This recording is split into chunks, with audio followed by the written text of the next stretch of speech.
क्या आपने कभी सोचा है कि जिन शेयरों में आप निवेश करते हैं उनमें देश के सबसे बड़े म्यूचुअल फंड्स क्या कर रहे हैं? अप्रैल 2025 में देश की टॉप एसेट मैनेजमेंट कंपनियों ने निफ्टी के कई दिग्गज शेयरों से दूरी बना ली है। आईसीआईसीआई बैंक, आईटीसी, भारतीय एयरटेल जैसी कंपनियों में हिस्सेदारी में कटौती की गई है। क्या ये म्यूचुअल फंड्स बाजार में किसी बड़े बदलाव की आहट महसूस कर रहे हैं? आज के इस वीडियो में हम आपको वो स्टॉक्स बताएंगे जिनमें म्यूचुअल फंड्स ने अपनी हिस्सेदारी घटाई है, और अगर आपके पास भी ये शेयर हैं तो आपको इनमें क्या करना चाहिए।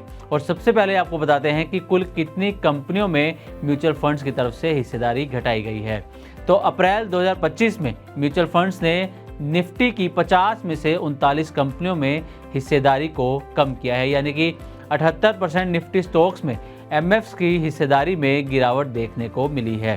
प्रोफेशनल फंड मैनेजर्स फिलहाल डिफेंसिव स्ट्रेटजी अपना रहे हैं, और जिसके चलते यह हिस्सेदारी कम की गई है। म्यूचुअल फंड्स ने किन कंपनियों में हिस्सेदारी घटाई है वो भी आपको बता देते हैं। तो सीएनबीसी आवाज़ की रिपोर्ट के मुताबिक आईसीआईसीआई बैंक में 6,427 करोड़ की नेट सेलिंग की गई है। एचडीएफसी बैंक में 5,288 करोड़ की नेट सेलिंग म्यूचुअल फंड्स की तरफ से अप्रैल 2025 तक की गई है।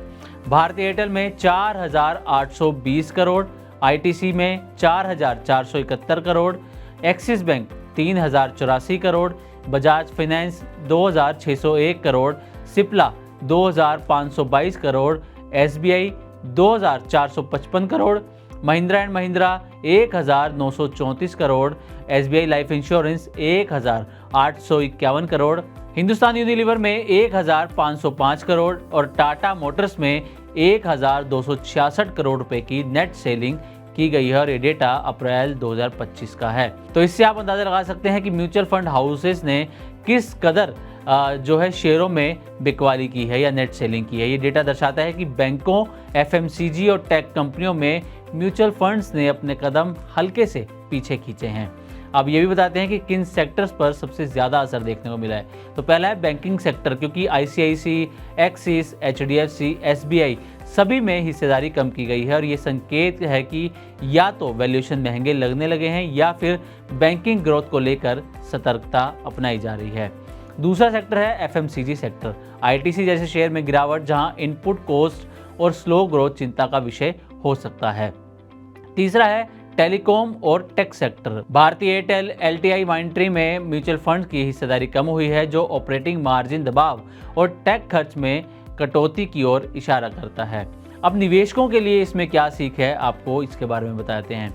ये बदलाव बताते हैं कि म्यूचुअल फंड्स रोटेशन स्ट्रेटजी अपना रहे हैं, यानी कि ग्रोथ स्टॉक से वैल्यू स्टॉक्स की तरफ मूवमेंट हो रहा है। सेक्टरों की बात करें तो एनर्जी, मेटल्स और केमिकल्स में फोकस बढ़ रहा है, जबकि बैंकिंग, एफएमसीजी और टेलीकॉम में सतर्कता अपनाई जा रही है। इसका मतलब ये नहीं कि जिन शेयरों से म्यूचुअल फंड बाहर निकले वे खराब हैं, बल्कि ये स्ट्रेटजी बेस्ड फैसले होते हैं। अब ये भी बताते हैं कि आखिर हिस्सेदारी क्यों घट रही है, इसके पीछे रीज़न क्या है। तो इसके पीछे दो कोई बड़े रीज़न सामने आ रहे हैं। पहला है मार्केट वैल्यूएशन, क्योंकि कई स्टॉक्स अब ऊंचे पीई रेशियो पर ट्रेड कर रहे हैं। और दूसरा रीज़न है ग्लोबल अनिश्चितता, यूएस में रेट कट की देरी और मिडल ईस्ट संकट का असर इसमें देखने को मिला है, जिसकी वजह से हिस्सेदारी म्यूचुअल फंड्स की तरफ से कम करने का अनुमान लगाया जा रहा है। तो ये रिपोर्ट हमें बताती है कि हर समय सभी स्टॉक्स अच्छे नहीं होते, बल्कि समझदारी से पोर्टफोलियो में बदलाव ज़रूरी होता है। तो उम्मीद करते हैं कि हमारी तरफ से दी गई ये जानकारी आपको अच्छी लगी होगी। इसी तरह की और भी वीडियोस के लिए देखते रहें मनी9 और सब्सक्राइब करें हमारा चैनल। साथ ही बिजनेस और पर्सनल फाइनेंस से जुड़ी तमाम खबरों को आप हमारी वेबसाइट money9live.com पर भी पढ़ सकते हैं।